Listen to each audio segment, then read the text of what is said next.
मैं बता दें, आईएएस, आईपीएस, आईएफएस अफसरों को अब अपनी संपत्ति का ब्यौरा देना होगा। मध्य प्रदेश में अफसरों को अब देना होगा संपत्ति का विवरण। मंत्री स्टाफ में शामिल कर्मचारियों को भी अब बतानी होगी अपनी संपत्ति। 31 जनवरी तक सभी अफसरों को संपत्ति का ब्यौरा देना होगा। केंद्रीय कार्मिक प्रशिक्षण मंत्रालय को ऑनलाइन यहां पर जानकारी देनी होगी और मध्य प्रदेश शासन ने सभी अफसरों को यहां पर निर्देश जारी कर दिए हैं। प्रदेश में आईएएस 382, आईपीएस 271, आईएफएस 215 अफसर कार्यरत हैं और मंत्री स्टाफ के कर्मचारी भी यहां पर रिपोर्ट देंगे।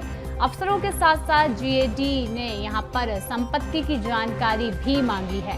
तो आपको बड़ी खबर बता रहे हैं, जहां पर प्रदेश में अब अपनी संपत्ति का ब्यौरा यहां पर सभी स्टाफ को देना होगा। चलिए, अधिक जानकारी के लिए हमारे साथ न्यूज रूम से मनोज लगातार बने हुए हैं। मनोज जी, हम जानना चाहेंगे यहाँ पर जो अब आईएएस, आईपीएस, आईएफएस अफसरों को अपनी संपत्ति का ब्यौरा देना होगा, तो क्या कुछ यहाँ पर जो रणनीति है वो तैयार की गई है? किस तरीके से यहाँ पर ब्यौरा देने की बात जो है वो सामने आ रही है?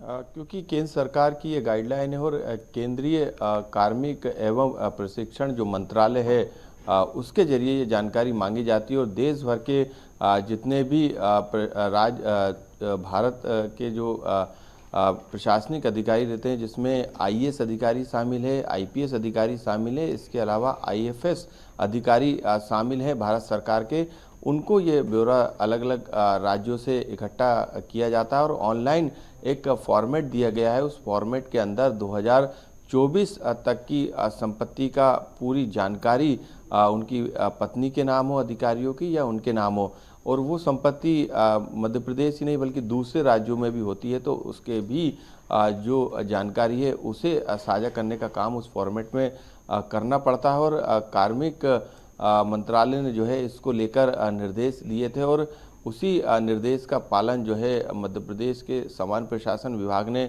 रिमाइंडर भेज के अधिकारियों को कराया है और जितने भी मध्य प्रदेश में पदस्थ आईएएस, आईपीएस और आईएफएस अफसर हैं उनको ये जानकारी कार्मिक मंत्रालय को देना होगी, केंद्र सरकार को देना होगी और तय फॉर्मेट में अपनी चल अचल संपत्ति की जानकारी फॉर्मेट के जरिए भरनी पड़ेगी और जिसको लेकर तारीख करीब 16-17 दिन का समय उनके पास शेष बचा है। हालांकि कई अधिकारियों ने अपनी जानकारी जो है मंत्रालय को ऑनलाइन भेजी है, जो कि पोर्टल पे अपडेट भी हो चुकी है, लेकिन अब जानकारी को जो बाकी अधिकारी हैं उनको भेजने के लिए रिमाइंडर भी मध्य प्रदेश शासन की तरफ से भेजा गया है। उनको याद दिलाया गया है कि 31 जनवरी आखिरी तारीख है और इस समय में जो है, इस सीमा में जो है उन्हें जानकारी को भेजना पड़ेगा। इसके अलावा मध्य प्रदेश के जितने भी कर्मचारी हैं जो कि खास तौर से मंत्रालय में पदस्थ हैं, इसके अलावा मंत्रियों के स्टाफ में पदस्थ हैं, उन कर्मचारियों को भी अपनी संपत्ति का ब्यौरा इसी तारीख में देना पड़ेगा। हालांकि ये ब्यौरा जो संपत्ति का रहेगा वो केंद्र सरकार को नहीं बल्कि मध्य प्रदेश शासन को भेजना पड़ेगा, क्योंकि उनकी जानकारी, उनका ब्यौरा भी मध्य प्रदेश सरकार के द्वारा, राज्य शासन के द्वारा तैयार किया जाता है। तो अब अधिकारियों की संपत्ति सार्वजनिक होगी, यानी मध्य प्रदेश में काम करने वाले अधिकारी कर्मचारी जिन पर भ्रष्टाचार और घोटाले जैसे गंभीर आरोप लगते हैं, उनकी संपत्ति सार्वजनिक होकर जनता के सामने आएगी और ये रेगुलर प्रक्रिया है और हर साल कार्मिक जो विभाग है वो जानकारी को जुटाने का काम पूरे देश भर से करता है। मध्य प्रदेश में भी जो आईपीएस, आईएएस और आईएफएस अफसर है उनसे ये जानकारी मांगी गई है। बिल्कुल, कहीं ना कहीं देखा जाए तो अफसरों के साथ साथ मंत्रियों के स्टाफ पर भी अब शिकंजा कसने की कोशिश यहां पर की जा रही है। चलिए, तमाम जानकारी के लिए मनोज जी धन्यवाद। बने रहिएगा, आगे भी आपसे अपडेट लेंगे।